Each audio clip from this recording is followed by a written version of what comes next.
Sekarang kita coba cek apa saja sih yang harus kita bersihkan. Jadi kalau dirinci dalam hidup ini ada 5 hal yang harus kita bersihkan. Biasanya orang itu yang sudah sukses di level 2 itu terus merasa bangga dengan dirinya bahwa aku loh bisa bersih, aku loh bisa sukses melepaskan segala keterikatan. Ini level keakuan. Kita lupa bahwa keberhasilan kita itu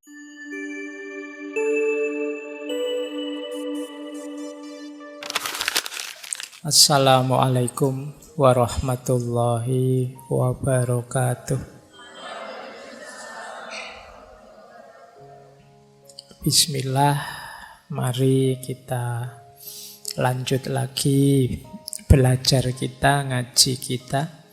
Saya awali dari ngaji dulu, biar ngaji beneran. Jadi kitab Al-Quran menegaskan bahwa membersihkan jiwa itu pasti menguntungkan. Di surat Asy-Syams ayat 9-10 Allah menegaskan qad aflaha man zakkaha. Sungguh sangat beruntung orang-orang yang membersihkan hatinya, membersihkan kolbunya. Wa qad khaba man dassaha. Dan sungguh sangat rugi orang yang mengotorinya. Malam hari ini kita belajar apa saja yang mengotori dan bagaimana caranya membersihkan. Tentu saja nanti kita referensinya ya dari para ulama, bukan pikiran saya sendiri. Jadi kalau ada yang luar biasa dari ngaji ini terus teman-teman ngutip dipotong-potong, itu kadang-kadang rasanya saya kayak pinter banget. Wong aku cuma ngutip pikiran-pikiran para tokoh, para filosof, para ulama. Jadi saya hanya penyambungnya saja. Mereka-mereka, beliau-beliau itulah yang hebat. Nah, saya lanjutkan. Menarik saya ambil dari Ihya.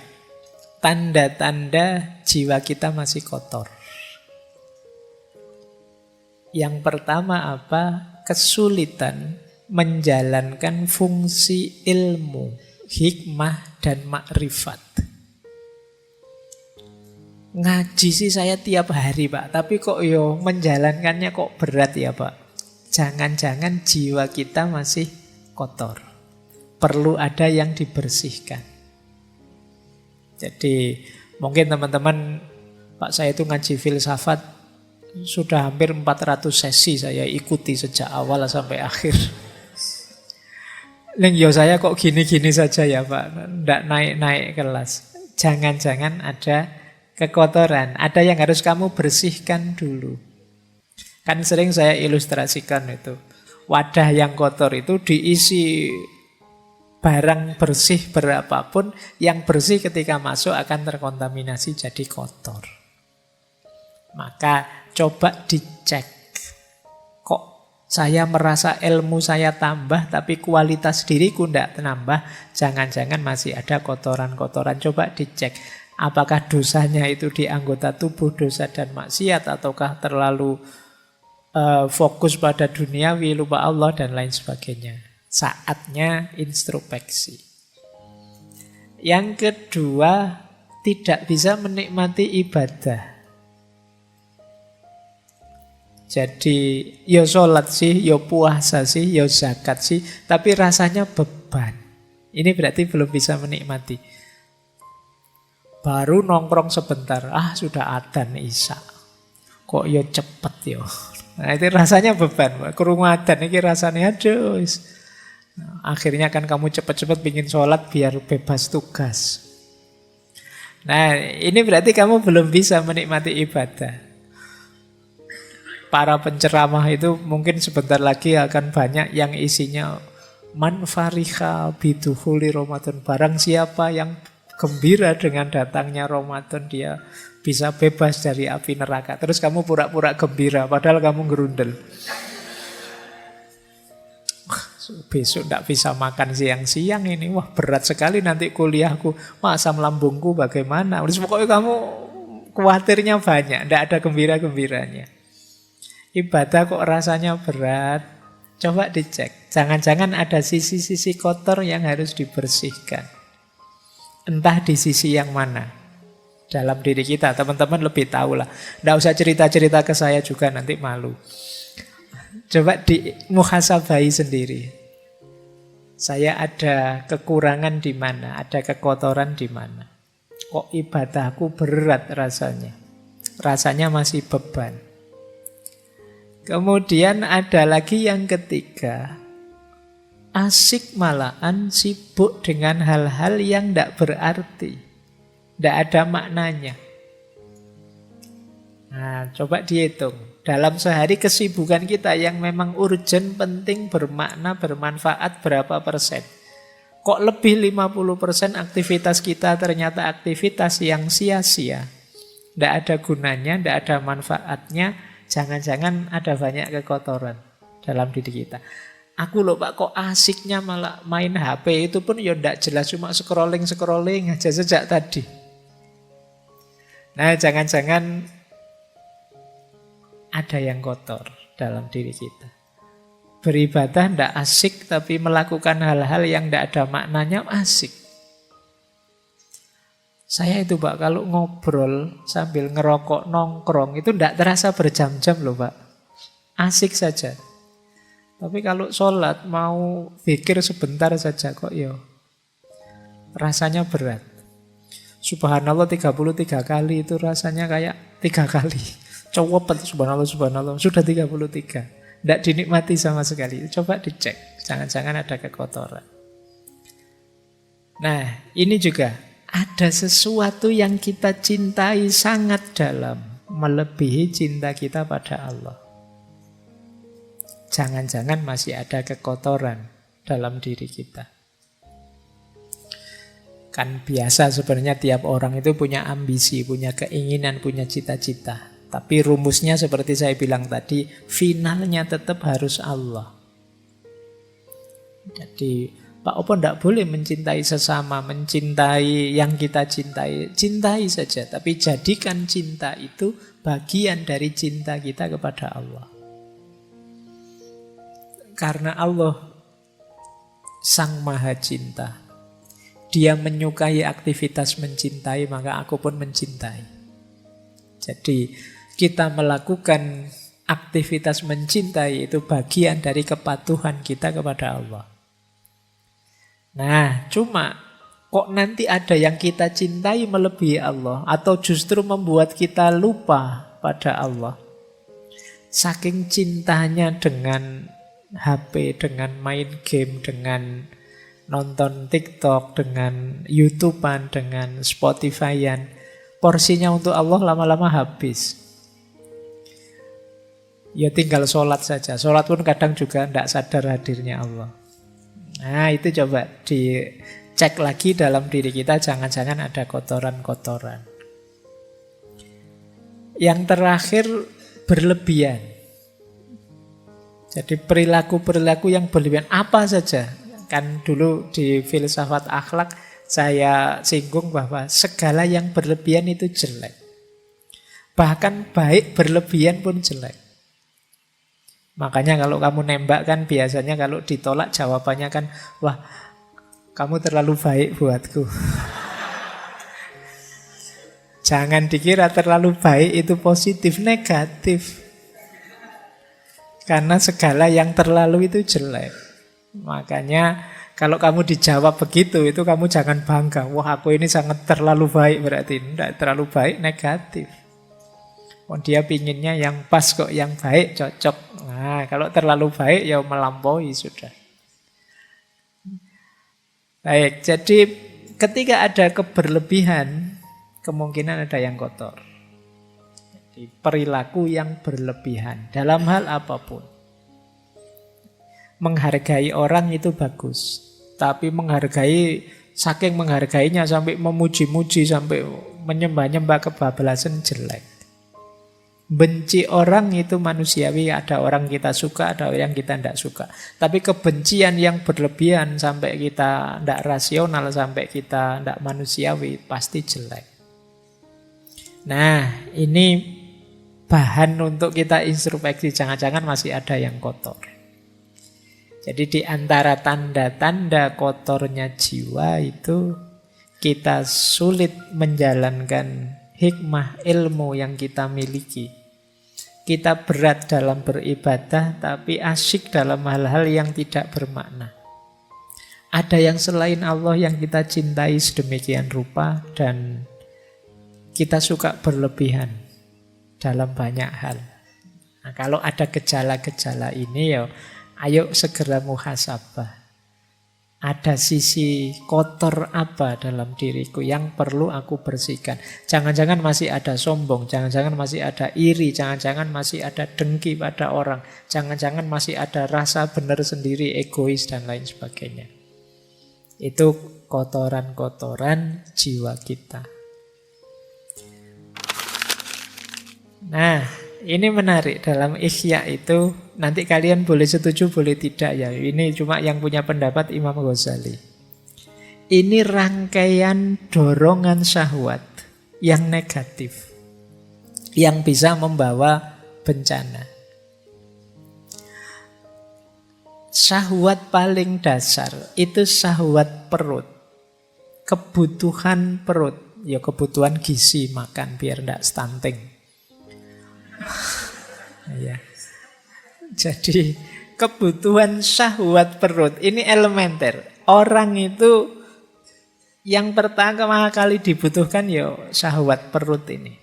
Kalau yang perut ini belum terpenuhi, yang syahwat-syahwat yang lainnya biasanya masih belum muncul. Jadi harus beres dulu di yang perut. Kalau perut ini tidak beres, kemudian kalian merambah bidang yang lain, biasanya bidang yang lain itu kamu dedikasikan untuk membereskan urusan perut. Di ekonomimu belum beres, kamu geser ke ranah agama, ya urusan agama kamu jadikan orientasi untuk memenuhi kebutuhan perut. Urusan perutmu belum beres, kamu melakukan aktivitas kebaikan sosial, itu biasanya diam-diam tidak sadar kebaikan sosial itu kamu dedikasikan untuk memenuhi kebutuhan perutmu. Maka syahwat paling dasar itu syahwat perut. Kalau urusan perut beres, kata Imam Ghazali biasanya naik sedikit. Turun ding, naik. Turun sedikit ke bawah perut. Syahwat bawah perut. Nah, ini baru mulai lirak-lirik kiri kanan. Kalau perutnya belum kenyang, masih belum turun ke bawah. Kalau kamu lapar itu peduli amat, ada yang cakep, ada yang itu pinginnya makan. Makanya Rasulullah itu ngasih tips anak-anak muda yang sudah pingin menikah tapi belum mampu, puasalah. Karena kalau perut itu kosong, perut itu lapar, kamu sudah melihat yang cantik-cantik, yang ganteng-ganteng itu sudah nggak nafsu. Pokoknya mikirnya kapan beduk maghrib datang.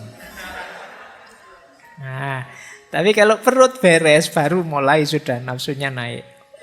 Jadi nafsu bawah perutnya bangkit.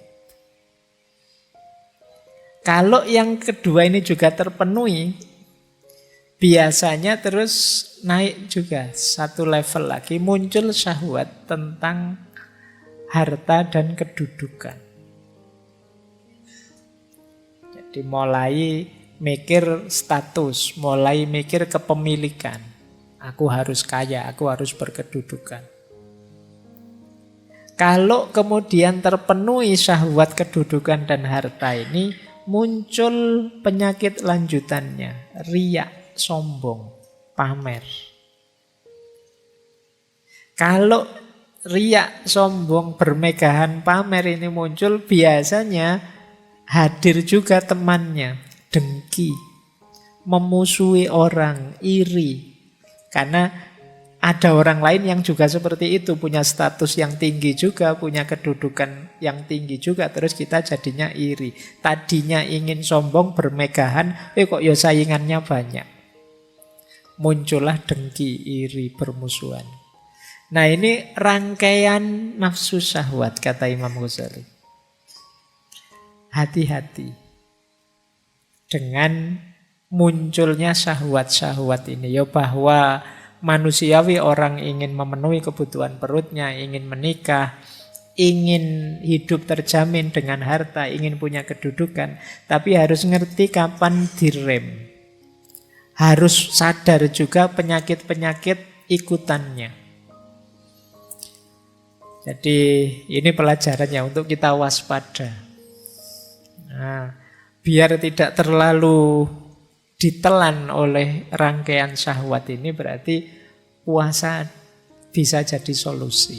Karena ketika kita puasa, kita lapar. Kebutuhan syahwatnya turun ke level yang paling awal. Sudah tidak mikir apa-apa, yang dipikir hanya perut, dan itu kita dapatkan setelah maghrib. Meskipun bahayanya biasanya begitu adzan maghrib buka puasa kenyang kumat lagi semuanya. Nah itu karena yang dasar ini terpenuhi sudah. Baik, ini bahan ya refleksi. Nanti teman-teman coba membaca dirinya. Sering tidak terlena masuk ke jebakan-jebakan syahwat ini. Sekarang kita coba cek apa saja sih yang harus kita bersihkan. Jadi kalau dirinci dalam hidup ini ada 5 hal yang harus kita bersihkan. Yang pertama yang jasad tadi. Ya kalau fisik sih kita membersihkan jasad, anggota tubuh dari semua najis dan hadas. Jadi kalau ini teman-teman pasti sudah bisa lah, tidak perlu dijelaskan. Membersihkan najis teman-teman tahu dan bisa, hadas juga bisa. Kan sudah bisa mandi semua kan insya Allah. Wudhu juga sudah bisa, bersih-bersih najis juga bisa. Nah ini tidak perlu kita bikin tema ngaji untuk caranya mandi, kalian sudah bisa lah. Nah yang kedua, membersihkan anggota tubuh dari dosa dan kemaksiatan. Kalau ini lebih sulit. Gimana caranya mulut kita tidak nyinyir lagi, ngomongnya tidak yang jelek-jelek tapi yang baik-baik. Ini membersihkan mulut namanya. Kalau membersihkan mulut yang fisik pakai kumur-kumur. Tapi membersihkan mulut yang diam, kita singkirkan semua kata-kata jelek, kalimat jelek, ungkapan yang jelek. Meskipun hari ini kan mulut kita sering diwakili oleh jempol kita. Karena dunianya sudah geser ke dunia medsos. Mungkin kamu bilang, Pak, saya itu sekarang Pak, mengikuti hadis, Pak. Falyakul khairon aw liyasmut. Ngomong yang baik atau diem. Iya mulutmu diem tapi jempolmu aktif. Kalau nulis kamu nyelekit luar biasa. Bahkan kamu berani sekali kalau di medsos itu kan. Jadi maka ayo kita bersihkan juga. Jadi anggota tubuh berarti semuanya ya mulut, ya jempol, ya telinga, ya hidung, ya apa saja. Yuk kita bersihkan dari yang dosa-dosa dan maksiat. Jadi bersih-bersihnya levelnya lebih dalam meskipun menyangkut anggota tubuh. Jadi ternyata membersihkan tangan itu ya tidak sekedar cuci tangan, tapi juga membersihkan tangan dari perbuatan-perbuatan tercela. Jadi perbuatan yang menyakiti orang, menyusahkan orang misalnya. Terus ada lagi level 3, membersihkan pikiran dari yang negatif, yang merusak, yang sia-sia, yang overthinking. Minggu lalu kita membahas ini, alhamdulillah.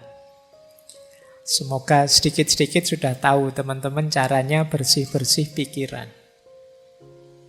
Masuk lebih dalam, ada lagi yang harus kita bersihkan, khayat kita, dimensi batin kita, jiwa kita harus bersih dari akhlak yang tercela. Akhlak tercela itu ya iri, dengki, hasut, sombong, dan lain sebagainya. Ini jauh lebih berat. Saya tidak cerita detail caranya, teman-teman pasti sudah tahu bahwa itu jelek. Ada Ada lagi yang paling dalam, saya sebut tadi dimensi ruh, yang intinya adalah sir. Kita bersihkan dari yang selain Allah. Jadi diri kita yang paling dalam itu jadi kuncinya orientasi hidup kita. Semoga isinya hanya Allah saja. Lupa berarti saya tidak boleh bercita-cita punya istri cantik, punya suami ganteng, punya mobil mewah, punya rumah bagus, punya jabatan tinggi. Boleh. Tapi itu jangan dijadikan cita-cita final. Jadikan itu jembatan untuk bisa menomorsatukan Allah. Pak, saya pingin punya mobil mewah, Pak. Biar tidak usah pinjam teman. Kalau mobil saya sendiri kan saya lebih bebas. Tidak diatur teman, tidak diegomani teman. Jadi saya bisa menomorsatukan Allah itu lebih leluasa misalnya. Nah, ini lagi-lagi pikiranmu yang main. Jadi niatnya tidak sekedar seneng-senengnya, tapi kita jadikan kendaraan untuk tambah dekat kepada Allah. Apapun itu. Nah, ini yang disebut membersihkan diri. Membersihkan sir, hakikat paling dalam dari diri kita, dari yang selain Allah. Yang posisinya media, kita posisikan media. Yang posisinya hanya alat, hanya kita jadikan alat. Satu-satunya tujuan hanya Allah saja. Nah, ini area-area bersih-bersih diri. Dimulai dari yang paling lahiriah sampai yang paling dalam. Kalau kalian bisa lima-limanya, banggalah nanti di akhir Ramadan benar-benar Idul Fitri. Kembali fitrah. Jadi awas keliru, karena banyak yang memaknai Idul Fitri itu kembali bisa makan lagi. Makan itu kan fitrah, Pak. Enggak, maksudnya ini. Jadi di antara cara bersih-bersih itu nanti puasa. Nanti ada logiknya. Tapi kita awali dari sini dulu. Baik, saya lanjutkan lagi.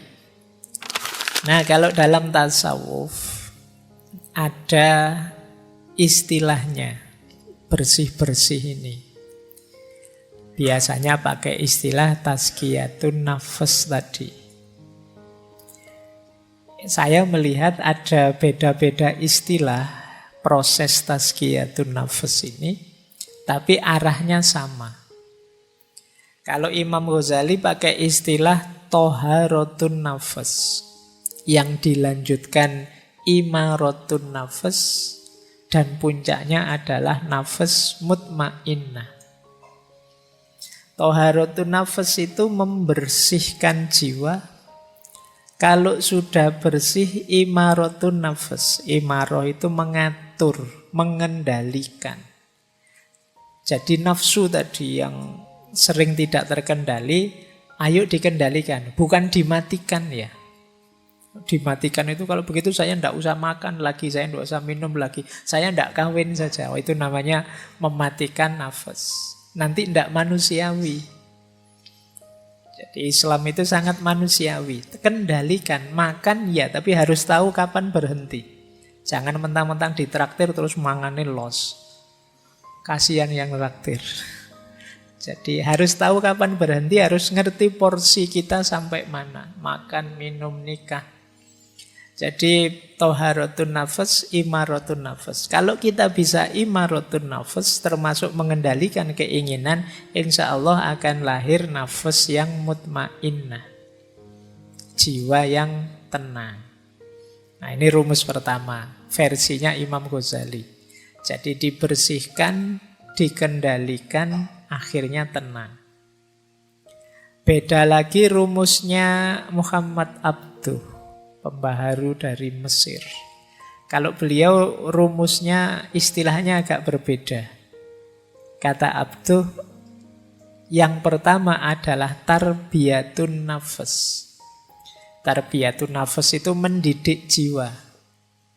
Jiwa kita itu liar, harus dijinakkan, dididik. Caranya dengan pembiasaan. Ini namanya tarbiyatun nafas. Kalau sudah sukses mendidik, baru langkah kedua apa? Istilahnya tazkiyatul akal. Tazkiyatul akal itu minggu lalu, membersihkan pikiran. Karena yang menyuplai informasi dalam diri kita itu akal. Ya bener kalbu rajanya, tapi info-info dari akal. Maka tazkiyatul akli itu membersihkan akal dari hal-hal yang jelek, yang negatif. Kemarin sudah saya ajarkan caranya bersih dari pikiran-pikiran yang ngeres misalnya. Itu tazkiyatul akli. Karena kalau tidak, ya pikiran itu akan jadi kacamata kita. Cara kita memandang realitas sekeliling. Kalau kita menganggap hidup ini penderitaan misalnya, itu kan pikiran. Akhirnya kita murung. Tapi kalau kita menganggap hidup ini anugerah, kita pun ceria. Maka penting tazkiyatul akal. Jangan sampai pikiran-pikiran buruk, negatif bercokol di kepala kita. Karena dia akan mewarnai hidup kita. Jadi setelah kita didik jiwa, kita bersihkan akal. Dan puncaknya adalah tauhid. Ilaihi roji'un. Terminal terakhir tujuannya tetap Allah saja. Jangan yang lain-lain. Kalau masih Allah saja berarti rute kita masih benar. Tapi kalau masih ada tujuan-tujuan yang lain, harus diluruskan lagi. Puncaknya harus tauhid. Jadi bukan kemasyhuran, bukan nama besar, bukan kekayaan, tapi Allah saja. Nah, ya yang terakhir itu istilah teman-teman pastinya sudah kenal ya. Kalau belum kenal ya sekarang kenal lah paling enggak. Ada istilah takholli, tahalli, dan tajalli. Wis apal. Sudah bolak-balik dijelaskan. Takholli itu membersihkan. Kalau sudah bersih, tahalli diisi dengan yang baik-baik. Kalau jiwa kita terbiasa dengan yang baik-baik, maka dia akan tajalli. Menyaksikan yang hakiki dalam hidup dan tidak lagi tergoda oleh hal-hal artifisial. Tidak mudah terdistraksi. Tidak mudah tergoda. Jiwa yang sudah bertajalli itu ya dia akan fokus hanya pada Allah saja. Kayak teman-teman kalau sedang terpesona oleh sesuatu, itu kan ya tidak bisa dipalingkan dari keterpesonaan itu, just ditonton terus. Itu namanya keterpesonaan terhadap sesuatu. Nah, ketika kita tajalli, ketika kita merasakan, memahami tentang hakikat ilahiyah, itu namanya tajalli, kita akan fokus ke sana. Baik, jadi ada takholli, tahalli, tajalli. Masing-masing nanti ada caranya, ada tekniknya, dan di banyak ngaji sudah dijelaskan. Ini metodenya.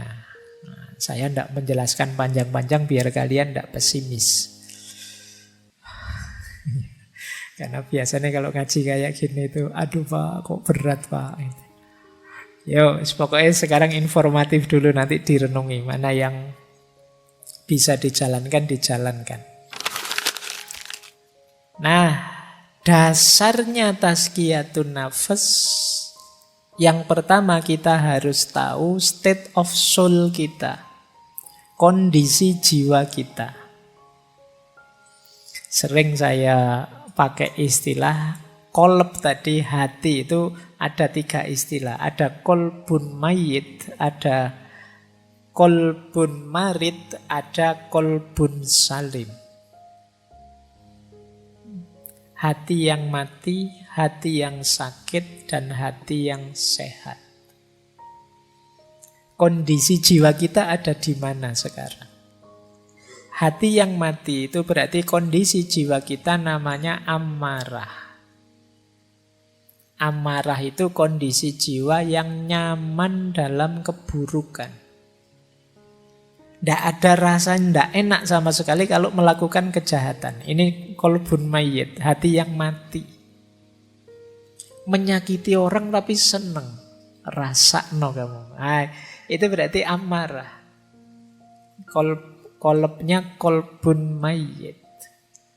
Ayo coba ya kita, semoga tidak ada di sini lah. Kalau ada cepat-cepat berubah. Bohong tapi seneng, ini yang biasanya bikin hoax. bikin berita palsu, terus banyak orang ketipu, terus seneng. Wah, ternyata hoaxku sukses loh ya. Tidak ada menyesal-menyesalnya sama sekali. Jangan-jangan hatimu sudah mati. Melakukan kejahatan kok seneng. Melakukan dosa kok bangga. Nah, ini berarti kita ada di level amarah. Semoga paling tidak kita ada di level lawamah atau alhamdulillah kalau mulhamah. Lawamah itu kondisi jiwa yang terjadi pertarungan di dalamnya antara yang baik dan yang buruk. Enaknya aku ini bohong apa jujur ya? Kalau bohong nanti kok dosa. Tapi kalau jujur nanti aku tidak dapat apa-apa. Nah, itu kan pertarungan-pertarungan. Nah, jiwa yang lawamah bertarung tapi kalah. Akhirnya tetap bohong. Dan kemudian menyesal. Nah, ini lawamah. Kayak kalian buka HP terus diarahkan ke situs-situs yang tidak beres itu. Ini kalau tak klik mesti muncul gambar yang itu. Tak klik enggak ya? Tak klik enggak ya? Nah. Tapi kalau tak klik dosa. Tapi kalau enggak tak klik kok eman-eman. Siapa tahu ada yang baru. Misalnya. Itu kan pertarungan itu dalam jiwamu luar biasa. Kok terus kamu nekat. Terus kamu buka terus. Wah, ternyata gambar yang kemarin sama saja. Tapi terus kamu nonton. Terus kamu nyesel. Ngerti gini enggak tak klik tadi. Kamu sering nyesel karena melakukan kesalahan. Jiwamu lawamah. Lebih bagus daripada amarah karena kalau amarah kamu tidak menyesal sama sekali. Kalau lawamah kamu tahu itu dosa dan menyesal.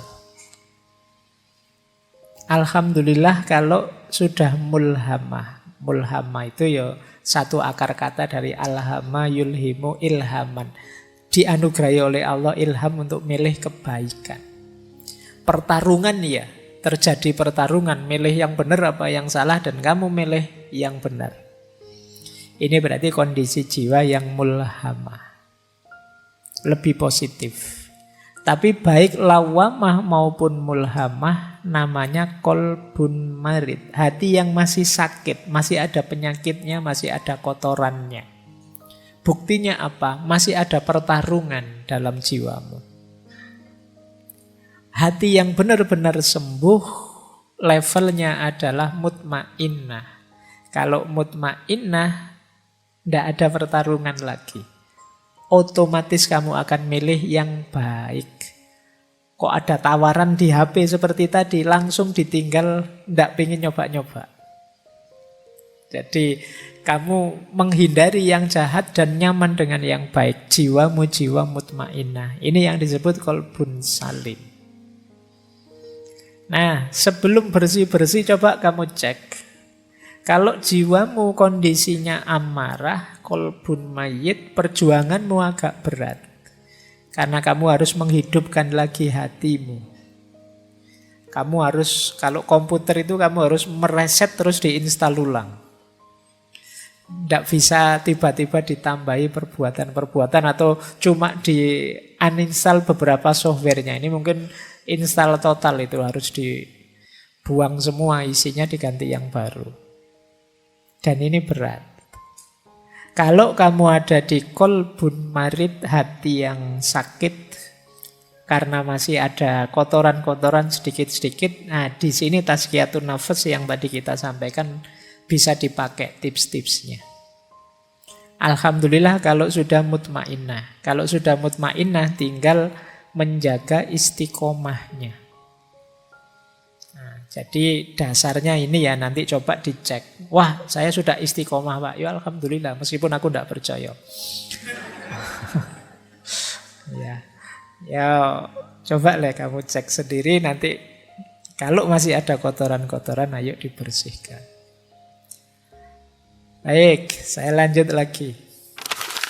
Ini strategi yang disampaikan oleh Imam Ghazali dalam Ihya. Untuk melakukan tazkiyatun nafas jalannya 3. Yang pertama ilmu dan keyakinan, yang kedua riyadoh, dan yang ketiga mujahadah. Masing-masing ulama nanti punya tips, punya jalan sendiri-sendiri. Kalau ini saya ambil dari Ihya. Yang pertama apa? Ilmu. Tentu saja harus tahu ilmunya. Makanya malam hari ini itu kita konteksnya konteks ilmunya Mas Ian. Kita belajar bagaimana tazkiyatun nafas yang pas, yang cocok, yang benar, yang sesuai. Jangan sampai kita ingin bersih-bersih malah mengotori. Mungkin karena sapunya tidak cocok. Nah, di sini perlunya ilmu. Kalau sudah dapat ilmunya, mantaplah, yakinlah. Kalau masih ragu-ragu, kalau masih belum yakin, ya agak berat. Apa-apa itu kalau setengah-setengah, yakinnya kan tidak maksimal. Jadi kalau sudah dapat ilmunya, yakinlah, baru kemudian riyadoh. Riyadoh itu makna letternya sebenarnya latihan. Nah, Imam Ghazali mengutip gagasannya, ada banyak yang dikutip. Saya ambil dua, Yahya bin Mu'az Ar-Razi dan Sufi besar Sahal Al-Tustari. Kalau riyadoh versi Syekh Yahya bin Mu'az Ar-Razi, yang dilakukan apa? Menjaga makanan, menahan mata, mengendalikan mulut, dan pemaaf. Jadi menjaga makanan berarti puasa lebih simpel. Atau makan jangan berlebihan. Kemudian tidur juga jangan berlebihan. Menahan mata. Kemudian mengendalikan mulut. Dan pemaaf. Jadi kata Syekh Yahya bin Mu'az ini, strategi-strategi ini efektif untuk detok, membersihkan kotoran-kotoran kolbu.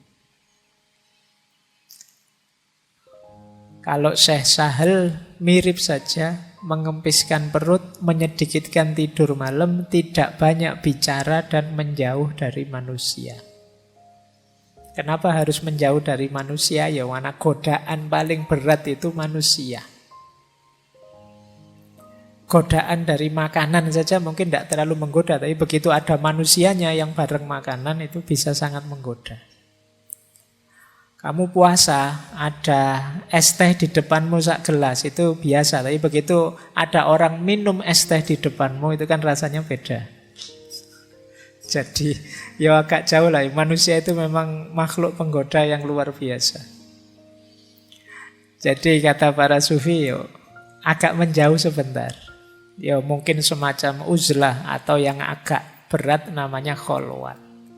Dalam rangka apa? Bersih-bersih dulu. Nanti kalau sudah bersih, terjun sudah tidak mudah terpengaruh lagi. Ini namanya riyadoh. Riyadoh itu latihan. Ya memang kalau latihan itu berat. Tapi kalau tidak dilatih, kita tidak tangguh. Maka ya memang harus siap ada pengorbanan-pengorbanan.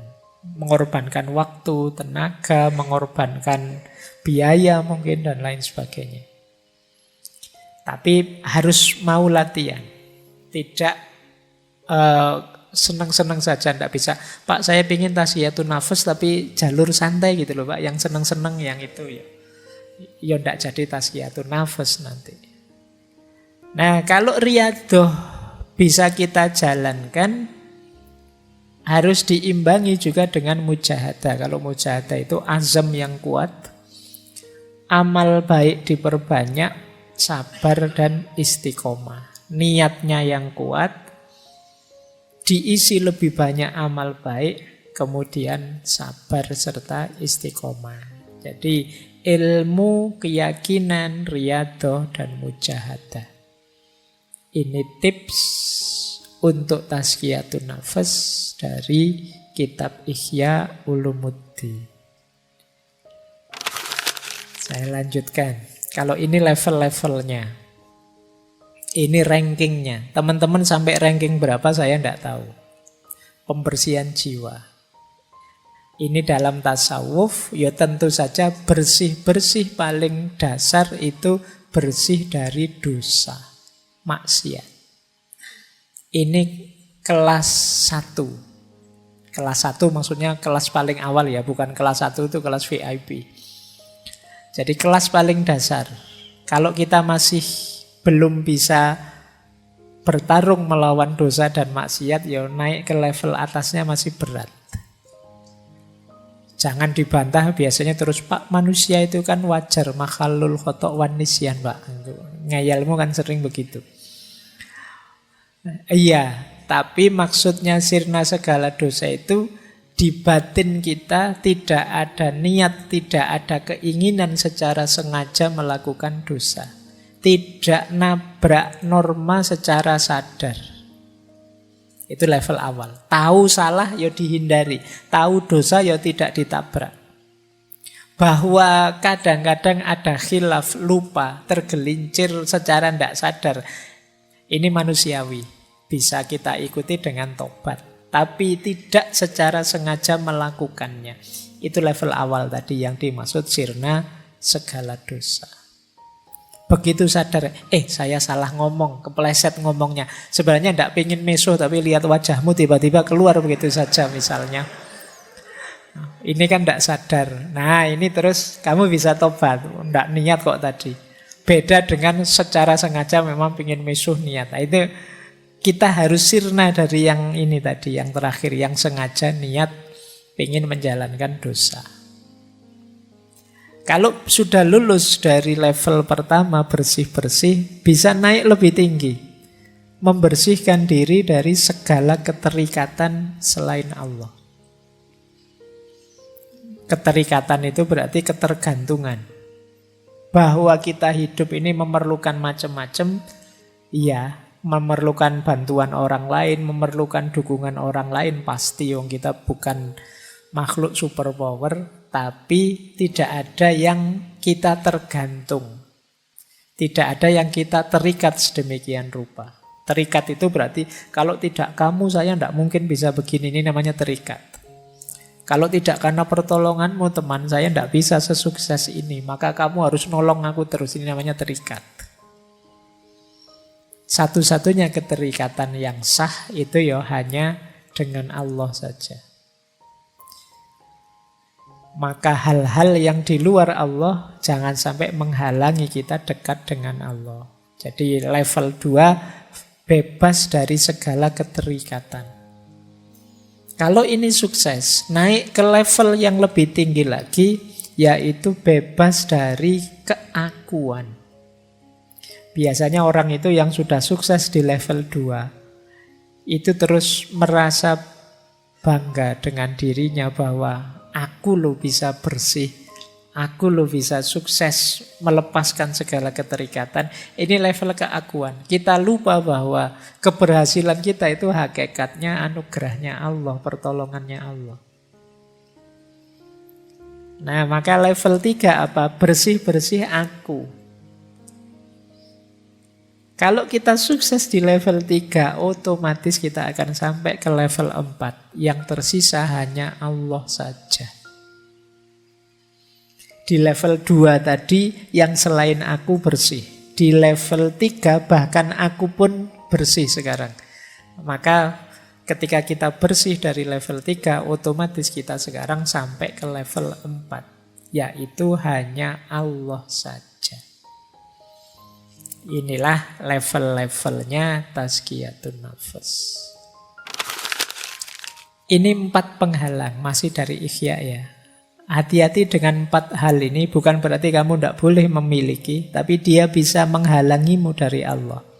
Yang pertama harta, yang kedua pangkat kedudukan, yang ketiga fanatisme, taklid, dan yang keempat dosa atau maksiat. Harta bisa membuat kita lupa diri jauh dari Allah. Solusinya kata Imam Ghazali, banyak sedekah. Jangan kemaruk. Sisakan yang kita butuhkan saja. Itu mengatasi biar harta tidak jadi penghalang kita dari Allah. Pangkat juga begitu. Biar tidak menghalangi kita dari Allah, Mari, tidak apa-apa kita punya pangkat tinggi, punya kedudukan, punya karir bagus, tapi jangan bermewahan, jangan mencari pujian orang, jangan mencari merendahkan orang dan lain sebagainya. Menganggap orang lain lebih rendah. Ingin terkenal, ingin dipuji, ingin bermewahan. Jadi hartanya sekian ratus M misalnya, karena jadi pegawai pajak misalnya. Tidak salah itu, mungkin ya diperoleh, mungkin jalurnya resmi, cuma itu yang disebut bermewahan. Bermewahan itu mungkin jalurnya legal tapi akan menghalangi kita dari yang hak, dari Allah. Kenapa? Karena kita sibuk dengan harta. Maka pangkat dan kedudukan harus kita kelola secara positif. Harta juga begitu. Ada lagi yang menghalangi kita dari hak, fanatisme, taklid. Baik pada kelompok, aliran, orang, tokoh atau siapapun. Ini bisa jadi hijab kita untuk dekat kepada Allah. Bisa menggeser orientasi harusnya ke Allah, tapi ke yang kita takliti atau kita fanatiki. Dan yang keempat tentu saja maksiat. Maksiat itu pasti akan jadi hijab kita dari Allah. Baik, masih ada